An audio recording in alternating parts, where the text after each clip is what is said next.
예수께서 그들에게 항상 기도하고 낙심하지 말아야 할 것을 비유로 말씀하여 이르시되 어떤 도시에 하나님을 두려워하지 않고 사람을 무시하는 한 재판장이 있는데 그 도시에 한 과부가 있어 자주 그에게 가서 내 원수에 대한 나의 원한을 풀어주소서 하되 그가 얼마 동안 듣지 아니하다가 후에 속으로 생각하되 내가 하나님을 두려워하지 않고 사람을 무시하나 이 과부가 나를 번거롭게 하니 내가 그 원한을 풀어주리라. 그렇지 아니하면 늘 와서 나를 괴롭게 하리라 하였느니라. 주께서 또 이르시되 불의한 재판관의 말한 것을 들으라. 하물며 하나님께서 그 밤낮 부르짖는 택한 자들의 원한을 풀어주지 아니하시겠느냐. 그들에게 오래 참으시겠느냐. 내가 너에게 이르노니 속히 그 원한을 풀어주시리라. 그러나 인자가 올 때 세상에서 믿음을 보겠느냐 하시니라. 아멘.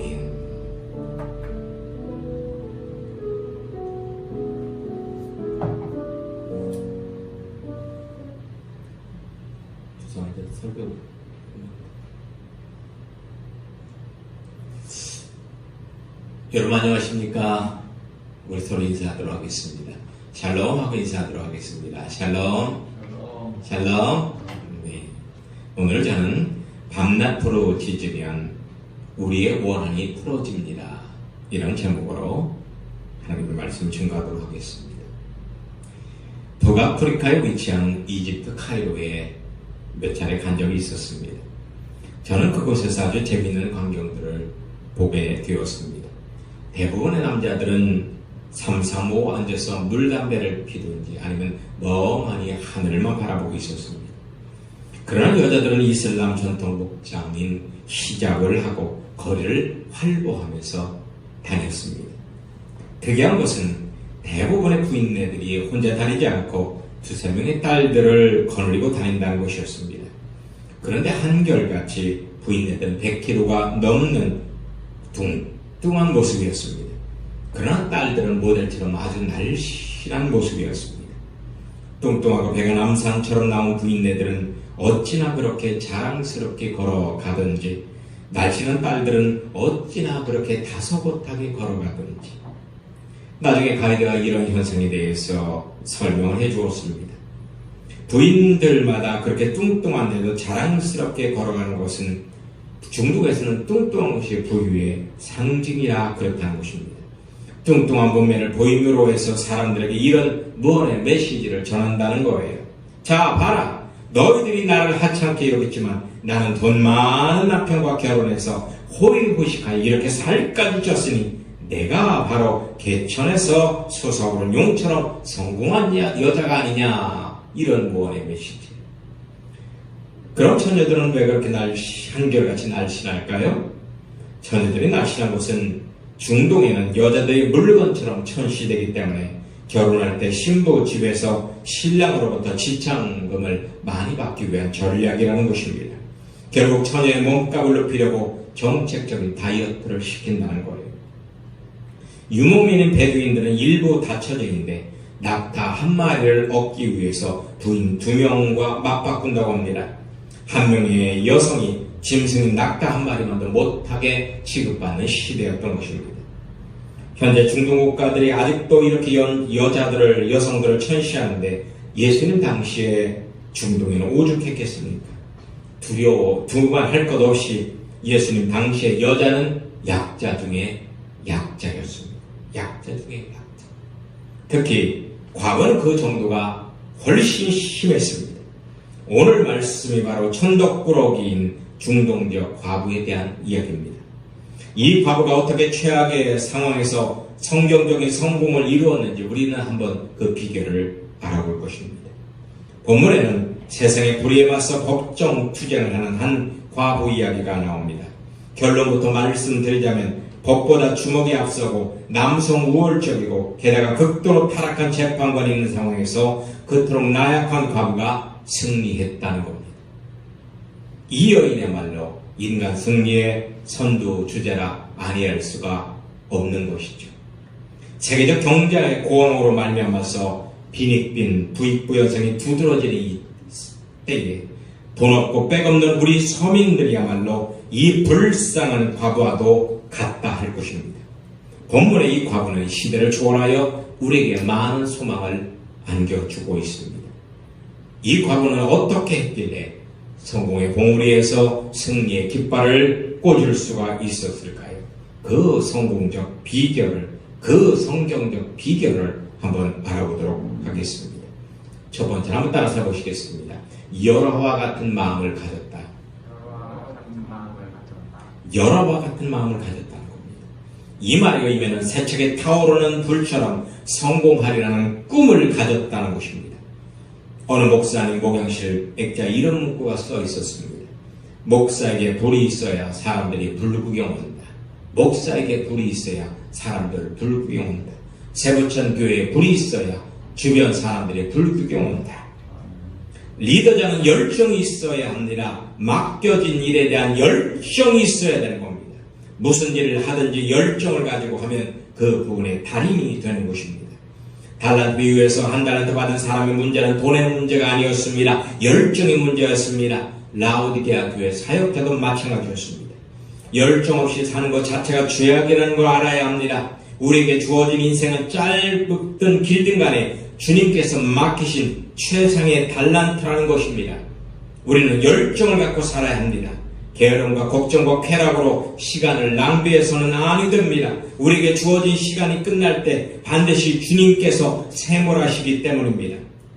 본문의 과부는 억울한 일을 당하여 법정에 갔습니다. 하지만 변호사를 선임하지도 않았습니다. 돈이 없거니와 무식하여 세상 물정을 몰랐기 때문입니다.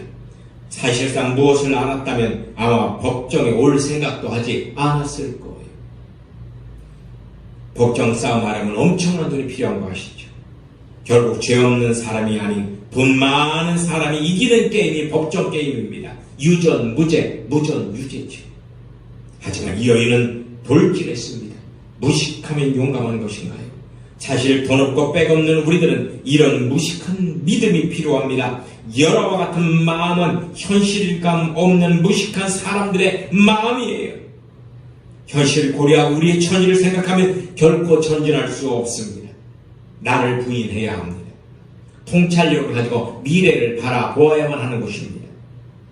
이사야 60장에 보면 이사야는 바벨론에 함락당할 위기에 있는 유대 민족들에게 이렇게 말을 합니다. 내 눈을 들어 사면을 보라. 모든 무리가 다 모여서 너희들에게 오느니라. 할렐루야. 그에게 아무런 여신은 중요하지 않았습니다. 찬란한 미래가 중요했던 것입니다. 노인도 꿈이 있으면 청년과 같고 청년도 꿈이 없으면 노인과 같은 겁니다. 성공적인 인생을 살기 위해서는 여러 같은 성공을 소원해야 합니다. 미치도록 이루고 싶은 꿈이 있어야 합니다. 호랑이를 그려야 실패도 고양이라도 그리는 거 아니겠습니까? 4차원의 꿈이 있으면 3차원의 현실은 반드시 이루어지는 것입니다. 영어를 처음 배울 때 꼭 외우는 말이 있습니다. Boys be ambitious. Boys be ambitious. 젊은이들이여 열정을 가져라. 젊은이들이여 열정을 가져라. 이 말은 독실한 신앙인이었던 미국의 윌리엄 클락 박사가 한 말입니다. 그는 농업기술만 가르치라고 일본 삿포로 농업학교에 초빙되었지만 성경 그룹을 만들어 하나님의 말씀을 가르치는 바람에 성경을 가르친다고 8개월 만에 추방을 당하였습니다. 그러나 그 박사는 제자들과 작별할 때 젊은이들이여 예수님 안에서 열정을 가지시고 사시기 바랍니다 라는 말을 남기고 떠났습니다. 그의 가르침을 받은 제자 중에 하나가 세계적인 신학자인 우찌무라 간조입니다. 우찌무라 간조. 우찌무라 간조는 800만의 우상이 난무하는 일본인들에게 미친 듯이 예수 복음을 전했던 사람입니다. 그로 인하여 수많은 사람들이 우상을 버리고 예수를 영접했습니다. 지금 우리는 코로나로 인하여 힘든 시기를 삽니다. 하지만 포기해서는 안 됩니다.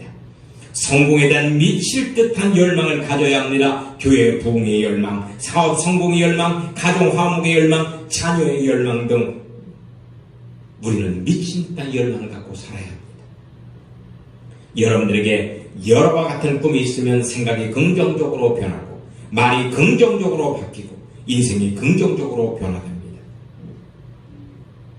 성령님은 내 안에 내주하신 예수 그리스도의 영입니다. 성령님은 보혜사라 칭합니다. 그래서 그분은 간절히 나를 돕기를 원하십니다. 성령님은 영이시기 때문에 돈이나 권력, 명예와 상관없이 믿음이 있는 곳에서만 역사하신다는 겁니다. 여러분, 믿음은 성령 충만의 필요 충분 조건입니다. 성령의 나타남과 능력을 경험하려면 우리는 확고부동한 믿음을 가져야 합니다.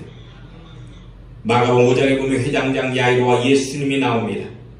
야이로의 딸에게 안수하러 가는 도중에 혈류병 때문에 지체되어 결국 딸이 죽습니다. 낙심한 야이로에게 우리 주님은 말씀하십니다. 두려워 말라, 믿기만 하라. 한번 따라서 해보십시다. 두려워 말라, 믿기만 하라. 그리고 주님은 그 딸에게 달리타쿰 달리다쿰 합니다. 그러자 딸이 벌떡 일어나는 기적이 일어납니다. 이렇듯이 믿음은 현실적 환경과 내 감정을 초월하여 예수님의 도심과 말씀을 믿는 겁니다. 환경과 처지를 보면 믿음이 안 생깁니다. 성경의 약속을 의지해야만 믿음이 생기는 법입니다. 믿음은 감정이나 현실이 아닙니다. 말씀 중심의 의지적인 것임을 꼭 명심하시기 바랍니다. 할렐루야. 믿음은 바로 생활 영성인 것입니다. 마지막으로 과거는 끝까지 노력했습니다. 한번 따라서 해보십니다. 끝까지 포기하지 말고 노력하자. 오전에 번거롭게 하라는 말이 나옵니다. 미치도록 짜증나게 만든다는 의미입니다. 이 과거가 얼마나 자주 찾아가서 사정했으면 완악한 재판관인 노이로제까지 걸릴까요? 우리는 이렇게 노력해야 합니다. 최선을 다하여 노력하고 난 후에 이렇게 기도하십시오. 시험 잘 보게 해주십시오. 사업 잘 되게 해주십시오. 부흥되게 해주십시오. 합격하게 해주십시오. 최선을 다하지도 않고 그냥 이루어 달라고만 기도하지는 마십시오. 한자 수거에 진인사 대천명이라는 말이 있습니다.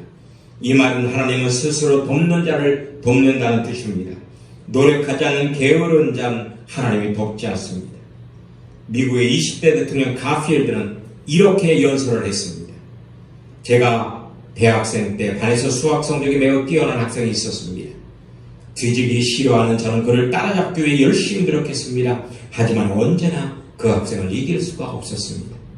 기숙사에서 생활했던 저는 유심히 관찰할 끝에 그 친구 방의 불이 자기 방보다 10분 나중에 꺼진다는 것을 알았습니다. 그래, 그가 나보다 항상 10분 더 열심히 했기 때문에 잘하는 거였구나. 그 후에 저는 그 친구 방에서 불이 꺼진 다음에도 10분을 더 공부하고 잠을 청했습니다. 마침내 저는 그 친구보다 좋은 성적을 거둘 수 있었습니다. 저는 그 후 10분 더 노력하자는 정신으로 살았습니다. 그래서 결국 이렇게 대통령도 된 것입니다. 여러분, 10분을 자각하려고 합시다. 남보다 조금 더 노력합시다. 이 10분이 모든 일을 성공으로 이끄는 동기가 될 것입니다. 노력 앞에는 그 어떤 돈과 재능과 운도 따라오지 못합니다. 세계적인 피아니스트인 루빈스타인은 성공 비결을 다음과 같이 말합니다.